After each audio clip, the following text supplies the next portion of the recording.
So guys, computer থাকা সফটওয়্যারগুলো কিভাবে আপনারা আনস্টল করবেন। অনেক সময় সফটওয়্যারগুলো আনস্টল করতে লাগে, তো কিভাবে আপনার কম্পিউটার থাকা সফটওয়্যারগুলো কিভাবে আনস্টল করবেন। সফটওয়্যারগুলো আনস্টল করার জন্য ফার্স্ট অফ অল এখানে দেখতে পাচ্ছেন উইন্ডোজ বা স্টার্ট, জাস্ট স্টার্টের উপর আপনারা চাপ দেবেন।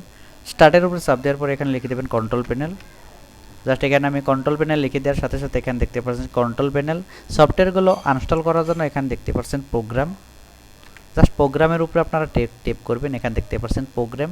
তো প্রোগ্রামের উপরে আপনার টাচ করে দেওয়ার পরে এখানে আপনারা দেখতে পাচ্ছেন প্রোগ্রাম অ্যান্ড ফিচার্সেস, এখানে দেখতে পাচ্ছেন সফটওয়্যারগুলো আনস্টল করার জন্য এখানে আপনারা ওকে করতে হবে। জাস্ট এখানে আমি ওকে করে দিচ্ছি। ওকে করার পরে এখান থেকে চাইলে আপনারা যে কোনো সফটওয়্যারগুলো আপনারা ইজিলি আনস্টল করতে পারবেন। সাপোজ এই সফটওয়্যারটা যদি আপনারা আনস্টল করতে চান, জাস্ট এখানে রাইট ক্লিক করবেন। রাইট ক্লিক করে এখানে দেখতে পাচ্ছেন আনস্টল। আনস্টলের উপরে ওকে করে দেওয়ার পরে এখান থেকে আপনারা পপ আপটা আসবে যে do you want to uninstall. তো এখানে যদি আপনারা সফটওয়্যারগুলো আনস্টল করতে চান সেক্ষেত্রে আপনারা ইয়েস করবেন, আর যদি নো করেন তো সেক্ষেত্রে আপনারা নো করে দিলে আপনারা ইজিলি সফটওয়্যারটা আনস্টল হবে না, আর ইয়েস করে দিলে আপনার সফটওয়্যারটা ইজিলি আনস্টল হয়ে যাবে। তো ঠিক এইভাবে ইজিলি আপনারা কম্পিউটার থাকা সফটওয়্যারগুলো আনস্টল করতে পারবেন। ভিডিওটা যদি ইনফরমেটিভ হয়ে থাকে ভিডিওটা লাইক কমেন্ট শেয়ার করবেন। চ্যানেলে নতুন করে এসে থাকলে চ্যানেলটি সাবস্ক্রাইব করে পাশে থাকা বেল আইকনটি প্রেস করে রাখবেন।